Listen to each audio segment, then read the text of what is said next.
Hello, this is Dr. D, and we're going to talk about being a professional.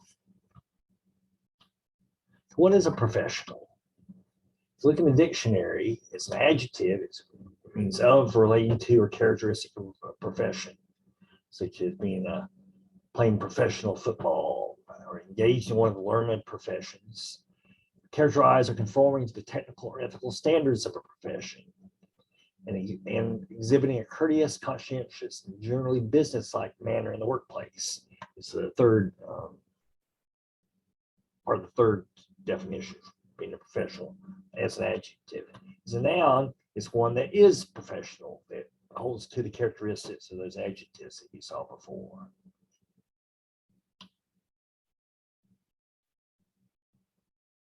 And it's especially one that engages in pursuit of that activity professionally. So what are those standards and expectations? That's what we want to spend some time talking about today. And so there are 9 C's that I want to go over: competence, creativity, conscientiousness, courtesy, confidentiality, communication, courage, credibility, and caring. So those are the 9 C's we're going to talk about in this video. So the first one's competency. That means you're in possession of sufficient knowledge and skill. And so some of that comes from your training up until the point that you enter a profession. And then it's maintaining that knowledge and skill. Practice, practice, practice, not just, my dad had a saying, it's not practice makes perfect, but perfect practice makes perfect. You want to be doing the right thing. You don't want to be practicing over the wrong techniques, because then you'll just learn the wrong things. So you want to be doing it correctly. But being a professional, when you get to that point, you will have mastered a variety of techniques and skills, but you really need to keep up with advancements. And so reading is so important. Here's the journal Nature, for example. But whatever profession you're going in, be it chemistry or medicine or dentistry or whatever, you need to keep up with advancements. Or otherwise, you're going to become a dinosaur. That's not what you want to have happen.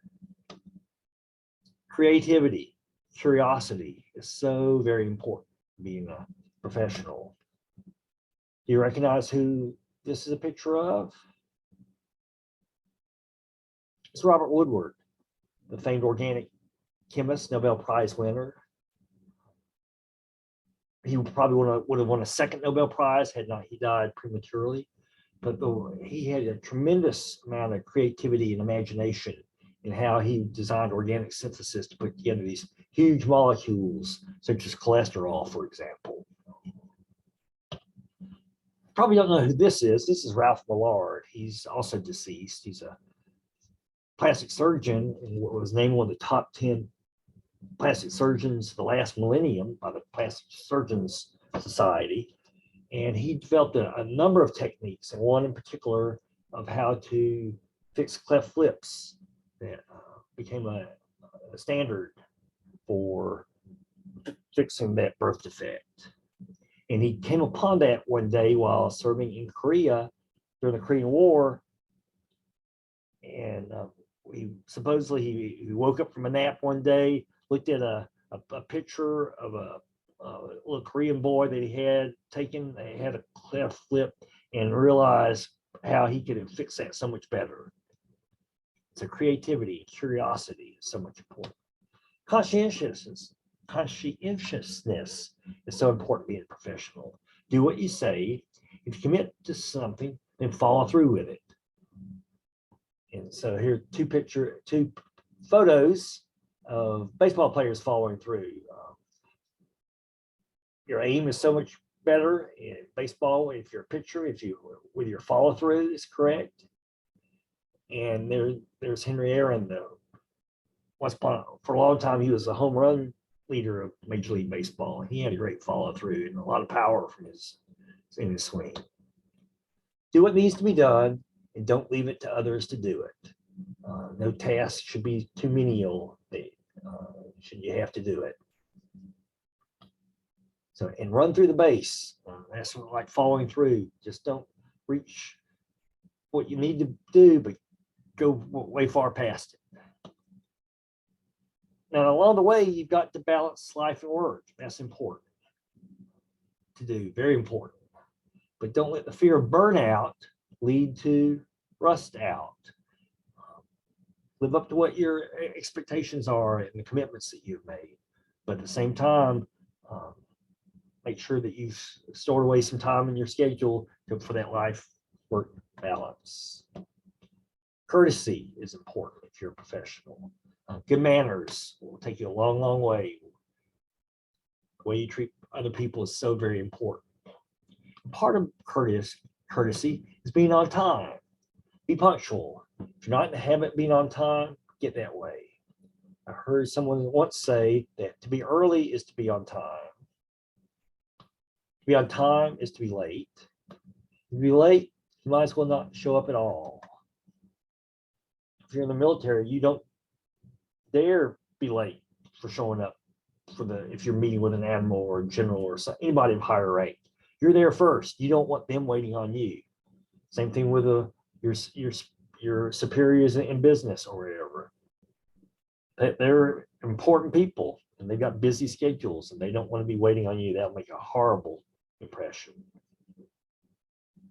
On the same token, if you're got a one-on-one appointment with somebody, don't be way too early because they've got their schedule planned. So don't think that you just by getting in arriving early, you'll get in to see them earlier.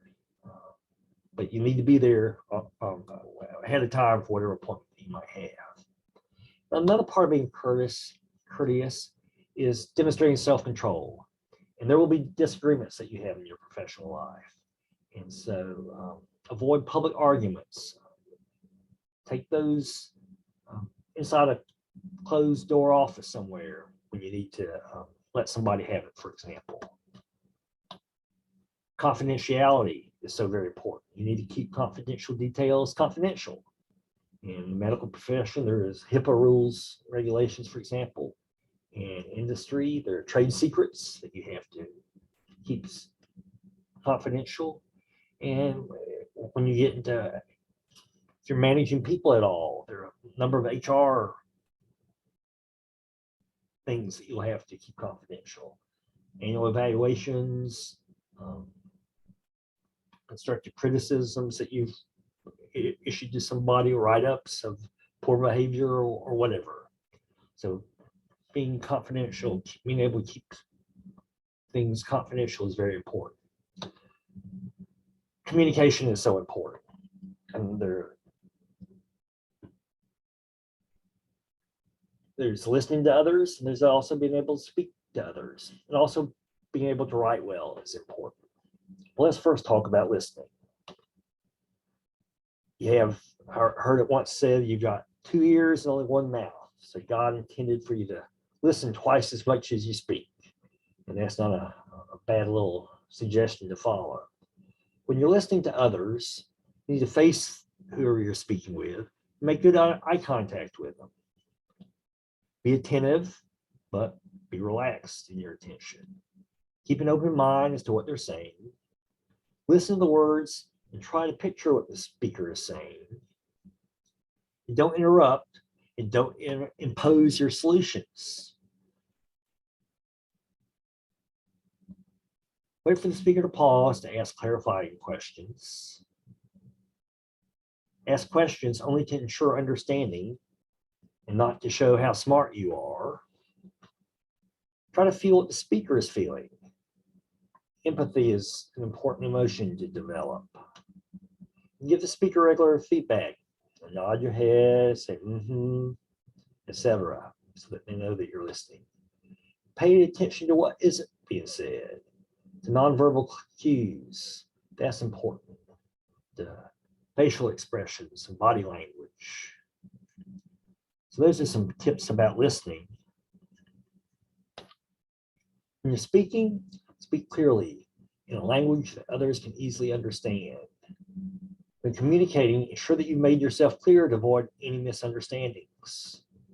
If you're using jargon, make sure that the person is knows what that jargon means. Don't use words that they don't understand. So communications are very important. Courage is important. You need to be reliable and dependable, and take responsibility for your actions.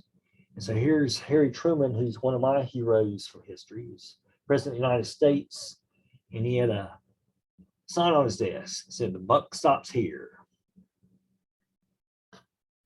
So when you make a mistake, own up to it. Apologize for any errors or misunderstandings. Those two little words, "I'm sorry," mean so much. People can be very forgiving when you accept responsibility. Paul Sessa, a former adjunct at CFC, spoke about having your three most important assets. They are your credibility, and your credibility. Once something comes along that destroys your credibility, it's impossible nearly to ever get it back. So be honest. Avoid even the smallest of lies at all costs. Honesty isn't the best policy, it's the only policy. You need to preserve a cherished core ideology, excuse me. Change is constant, but it's not the only constant. You must know where you are, where you're going.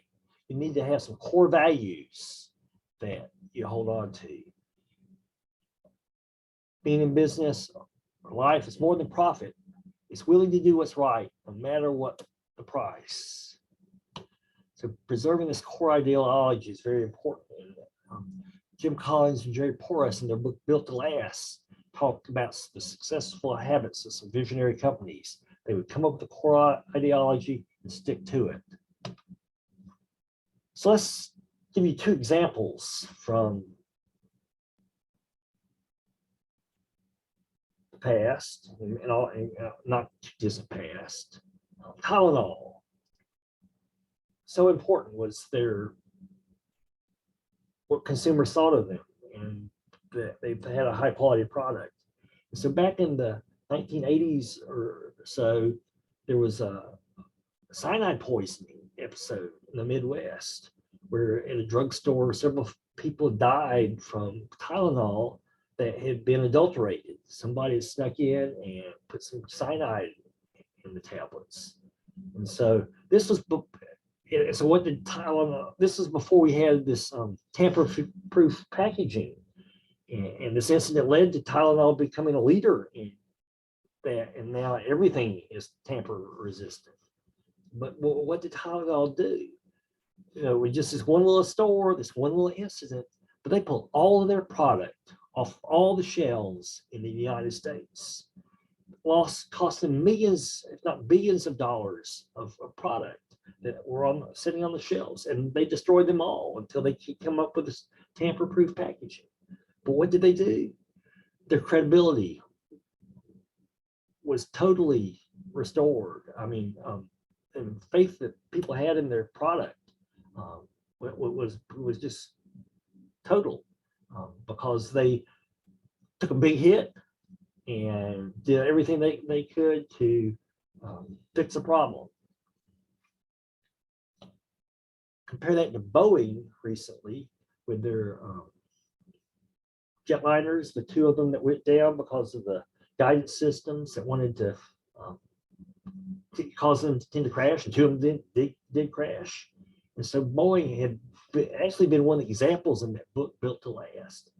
And they'd gotten away from their core value of pursuing engineering to the best that they could, and went after profits and cutting corners, and it's been hurting them ever since. So be willing to do what's right, no matter what the price. So seeing beyond your immediate needs, being altruistic is important. Think about the long-term perceptions of you and your actions. The quick and the easy is not the best. It's more than about money. It's about relationships, it's about helping other people, about helping society. So I'm going to come at this from a chemist standpoint because that's what I am.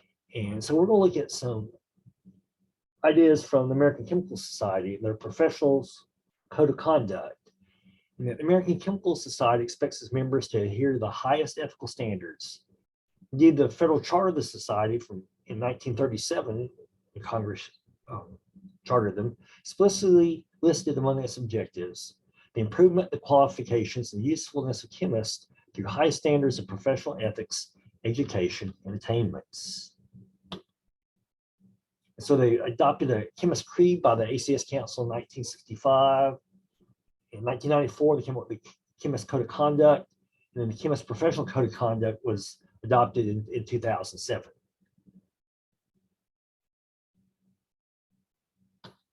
And so chemists or chemical professionals acknowledge their responsibility to the public. And the chemical professionals have a responsibility to serve the public interest and safety and to further advance the knowledge of science. They should actively be concerned with the health and safety of coworkers, consumers, and the community. Public comments on scientific matters should be made with care and accuracy without substantiated, exaggerated, or premature statements. So that's our responsibility to the public. Our responsibility to the science of chemistry is that we should seek to advance chemical science, understand the limitations of our knowledge, and respect the truth. Chemists should ensure that their scientific contributions and those of their collaborators are thorough, accurate, and unbiased in design, implementation, and presentation. Hopefully, we've instilled some of this in you through these 4 years that you've had here at CFC.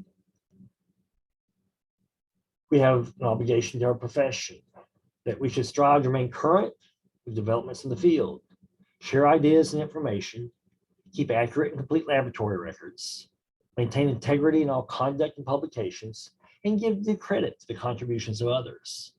Conflicts of interest and scientific misconduct, such as fabrication, falsification, and plagiarism, are incompatible with this code. Something else, hopefully, we have inculcated in you. We have responsibilities to our employer, and the chemical professionals should promote and protect the legitimate interests of their employers, perform work honestly and competently, fulfill obligations, and safeguard proprietary and confidential business information. We have responsibilities to our employees. That as employers, we should treat subordinates with respect for their professionalism and concern for their well-being without bias. Employers should provide them with a safe and genial working environment, fair compensation, opportunities for advancement, and proper acknowledgement of their scientific contributions. As teachers, we have responsibilities to you, our students, and that we regard the tutelage of students as a trust conferred by society for the promotion of the student's learning and professional development. Each student should be treated fairly, respectfully, without exploitation. That's what I expect of myself and of my colleagues in the department. Hopefully that's what you've experienced these 4 years here.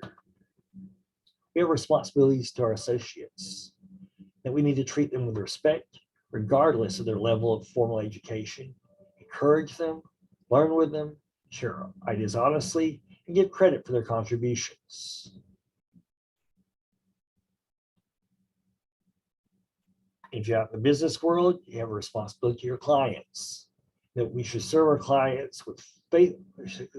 We should serve our clients faithfully and incorruptibly, respect confidentiality, advise honestly, and charge fairly. And then there are our green responsibilities, our responsibility to the environment, that we should strive to understand and anticipate the environmental consequences of our work. That chemists have a responsibility to minimize pollution and protect the environment. We can't always see what those ramifications are going to be long-term, but we should strive our best to protect, save the environment. improve it. So as I mentioned, the American Chemical Society was congressionally chartered. It's an independent membership organization. It represents professionals at all degree levels in all fields of chemistry and sciences that involve chemistry. It was actually founded in 1876. There are over 155,000 members. The ACS publishes publishes 65 journals. There are over 46 million records in chemical abstracts.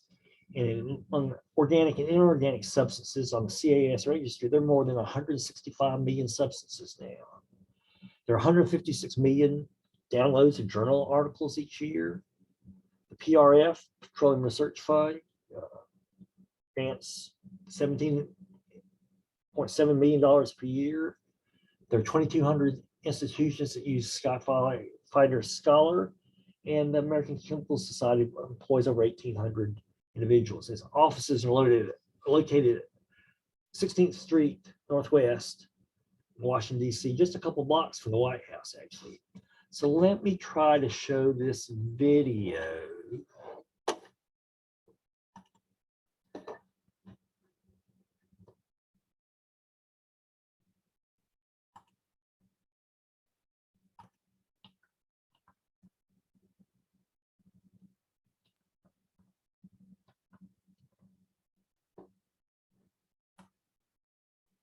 Founded the American Chemical Society.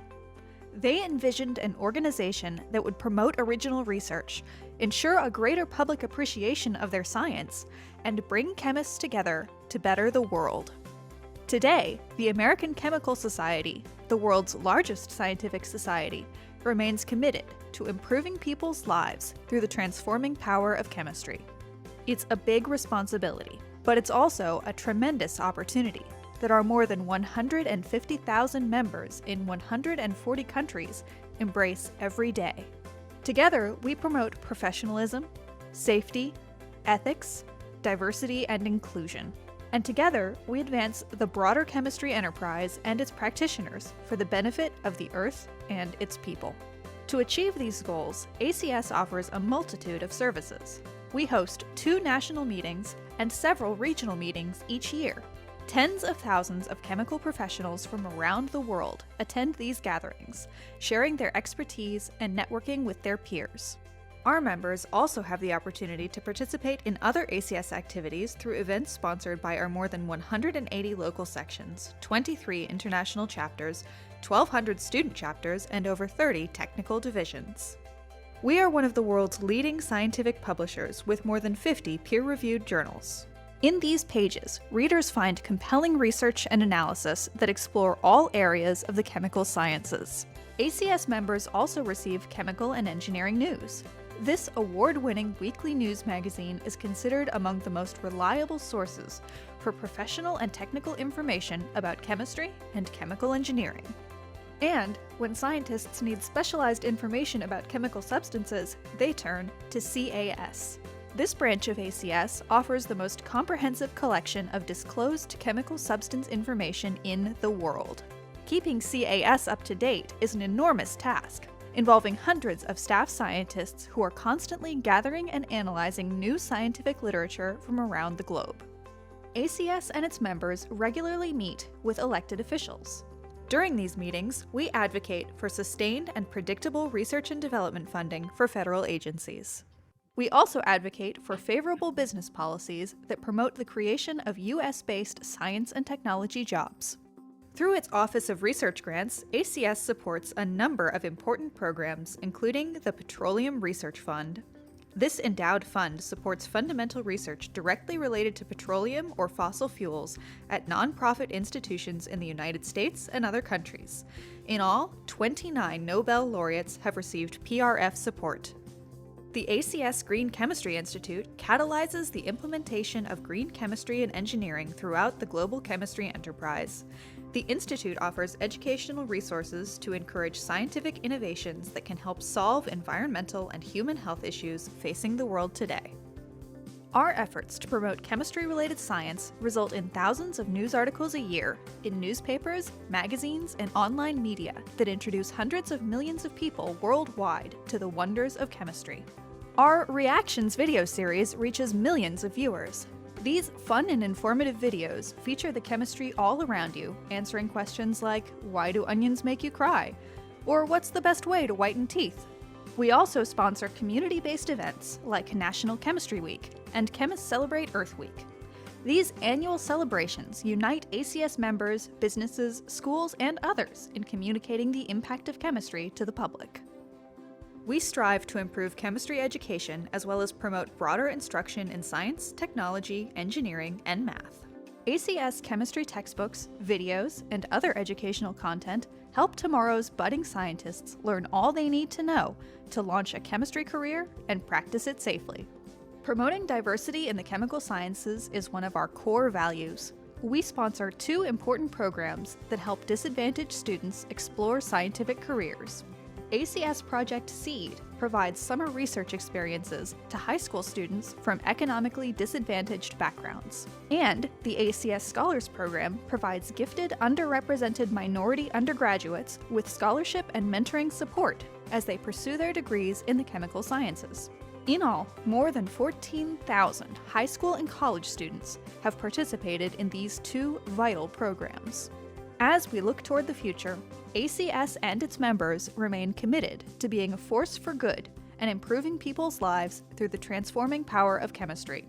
To learn more about the American Chemical Society and its products and services, visit acs.org. Just a little bit more about American Chemical Society. There are local sections based on geography. The College of Charleston is actually located in the South Carolina local section, which goes from Columbia to Myrtle Beach through Charleston down to Beaufort and Hilton Head Island. There are 32 technical divisions of the American Chemical Society. So whether you get organic, inorganic, analytical, biochemist, whatever. There are affinity groups, if you want to call them that, that you can join. And there are 2 national meetings per year, and we oftentimes have faculty members and or their students go to those, particularly pre-COVID times. There are regional meetings that the American Chemical Society has. The Southeast Regional Meeting in the American Chemical Society. We try to, once again, before COVID, and hopefully once we get past COVID, we'll be able to send students and faculty there. So in the future, if you're a chemist, be looking at, and you need to join the American Chemical Society, and attending meetings would be an important way to keep up to date with advances.